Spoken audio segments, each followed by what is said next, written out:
Olá, seja muitíssimo bem-vindo, bem-vinda ao meu canal. Hoje, quinta-feira, 18 de agosto.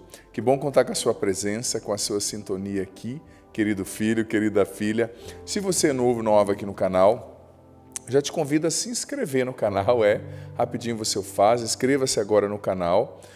Ativa já também o sininho das notificações para você ser informado, informada, todas as vezes que entrar um conteúdo novo por aqui.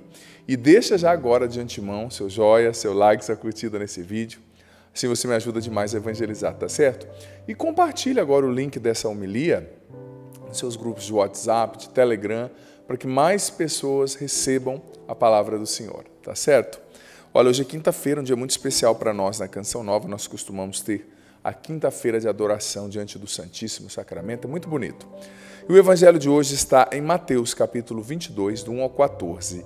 Na quinta-feira é importante que nós visitemos o Santíssimo Sacramento, tenhamos um momento de adoração, isso é muito importante, tá bom? Então vamos lá, ouçamos com atenção.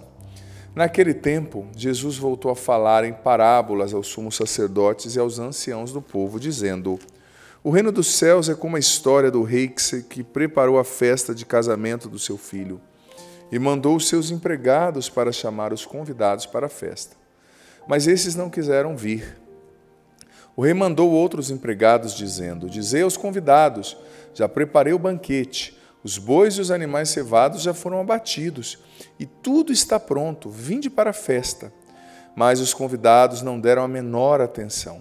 Um foi para o seu campo, outro para os seus negócios, outros agarraram os empregados, bateram neles e os mataram.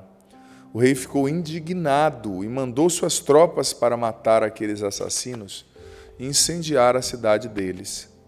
Em seguida o rei disse aos empregados: a festa de casamento está pronta, mas os convidados não foram dignos dela.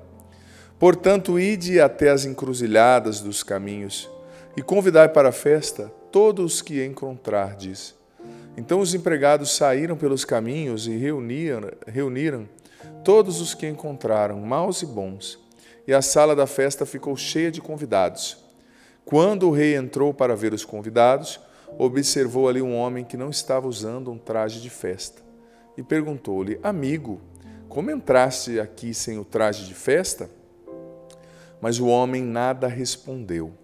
Então o rei disse aos que serviam: amarrai-o os pés e as mãos desse homem e jogai-o fora na escuridão.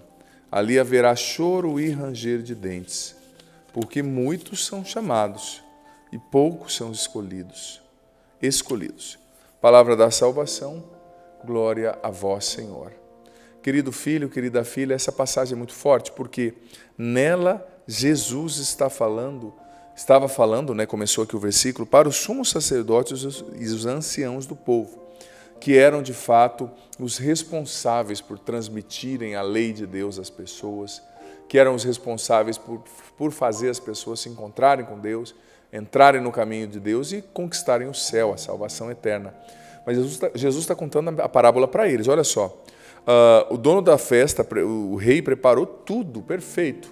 Só que aqueles que eram por direito dignos de participar na festa deram desculpa e não entraram. Jesus estava falando daqueles homens que foram preparados para receberem o reino de Deus, mas por corrupção, fechamento, dureza de coração, malícia, vaidade, pecado, hipocrisia, não estavam caminhando para o reino dos céus e não estavam deixando as pessoas caminharem, porque isso é muito ruim, um pecado enorme para um líder religioso. Aquele líder, talvez, Jesus estava falando para os líderes, um padre, um pastor, que além de não viver o que é preciso viver para entrar no céu, não viver a palavra, não obedecer, ainda não deixa quem quer viver. Talvez numa paróquia, a pessoa não vive, o padre não vive, ou na igreja o pastor não vive, e não deixa quem quer viver, quem quer jejuar, quem quer rezar, quem quer ser santo, progredir e crescer. Então, Jesus estava falando muito sério com eles.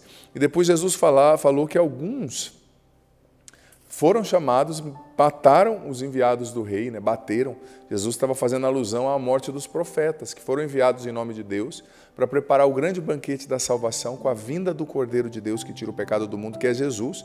Mas os descendentes aqui desses sumos sacerdotes, desses judeus, mataram esses profetas, apedrejaram alguns dos profetas, que foram simplesmente assassinados por eles. Então Jesus disse: olha, vocês são judeus, eu vim para vocês, a salvação seria para vocês, mas vocês não aceitam, então vocês vão ficar de fora, né? Só que depois Jesus começou a chamar todo mundo, ou seja, que essa salvação, em primeiro lugar, seria para os judeus, né? Jesus era judeu, as promessas eram para os judeus, mas como eles não aceitaram, Jesus chamou todos, pediu para que os seus empregados, né, o rei chamasse a todos para o banquete, né? E um apareceu lá sem estar preparado, ou seja, sem o banquete de festa, sem as vestes brancas, sem estar preparado. Isso representa aquela pessoa que foi tocada por Deus, que foi chamada por Deus para viver, né, na presença de Deus, mas que mesmo assim não se atinou disso, não se preparou, não se purificou, não buscou a confissão, não buscou abandonar alguns maus hábitos, né, para ficar mais assim parecido com Deus e mais segundo o coração de Deus, né? E mesmo assim estava ali, né? Só que chegou uma hora que os empregados falaram, olha, como é que você entrou aqui sem traje de festa? Você vai ser jogado lá fora na escuridão, onde há choro e ranger de dentes. Forte essa passagem, né? Mas muito verdadeira. A gente tem que se fazer digno da escolha de Deus, porque pelo nosso batismo, nós fomos escolhidos por Deus. Pelo nosso batismo, nós fomos chamados por Deus, sabe, gente? Deus nos enviou o seu Filho para morrer na cruz por nós, para nos salvar, para nos fazer dignos da salvação. Mas, infelizmente, muitos de nós nos auto-excluímos dessa salvação quando permanecemos com o coração fechado, quando permanecemos reticentes, quando não entendemos a dignidade da nossa escolha. Sobretudo você que já é religioso, religiosa, sacerdote, talvez padre, nós não podemos fechar as portas da salvação para as pessoas. O ideal é que nós entremos e conduzamos o rebanho, mas se um dia você não estiver conseguindo entrar, não barre quem quer entrar, né? Era tão comum antigamente ver paróquias, por exemplo, nas quais não tinha, às vezes o padre não deixava os jovens fazer um grupo de oração, as pessoas, né? Por quê? Eles querem rezar. Acontece tanto, né? A pessoa não está buscando e não deixa quem quer. Estou dando um exemplo, tá? Eu já vi acontecer, mas muito tempo atrás, né? Graças a Deus tem sacerdotes maravilhosos fazendo um trabalho lindo nas paróquias hoje, né? Mas pode acontecer, ou seja, nós temos que entrar no reino, na porta para o reino de Deus e permitir que as pessoas entrem, né? Não podemos ser como esses homens, foram chamados, não foram dignos, não entraram e não queriam deixar as pessoas entrarem, né? Barrando as pessoas que querem crescer, né? Que querem buscar uma santidade séria, né? É como quando a pessoa não consegue viver a conversão e a santidade numa área e alguém vem pedindo oração, ou no caso se for um padre pedindo confissão, e como a pessoa em si não consegue viver, ela dá um conselho assim, não, isso não é pecado, pode fazer. Mentira, pecado é pecado, errado é errado e certo é certo, né? Mas às vezes a pessoa, por não conseguir viver, ela quer impedir quem quer viver. Isso é um pecado sobre pecado, pior até que o primeiro, né? Enfim, que essa palavra fale conosco e que nós lutemos para sermos dignos da escolha, do chamado de Deus sobre nós. O Senhor esteja convosco, Ele está no meio de nós. Desça sobre vós a água que vós apresentais. A bênção do Deus Todo-Poderoso, Pai, Filho e Espírito Santo. Amém. Olha, a frase de hoje, não saia daqui sem escrever, sem deixar o seu testemunho público de fé. A frase de hoje que nós vamos digitar é a seguinte: eu quero participar do banquete. É só essa frase. Eu quero participar do banquete. Escreve aqui, 15 minutinhos você escreve, digita aqui agora, eu quero participar do banquete. Você vai ver que nós vamos estar testemunhando a nossa fé. 10 segundinhos, aliás, você escreve. E deixa aqui também nos comentários seus pedidos de oração, as intenções, o nome das pessoas pelas quais você quer que eu reze, que eu vou rezar. E ainda você poderia partilhar aqui no comentário o que você entendeu desse evangelho, dessa reflexão que ficou forte para você. Digita aqui também, isso vai me ajudar e ajudar quem lê. Deus abençoe.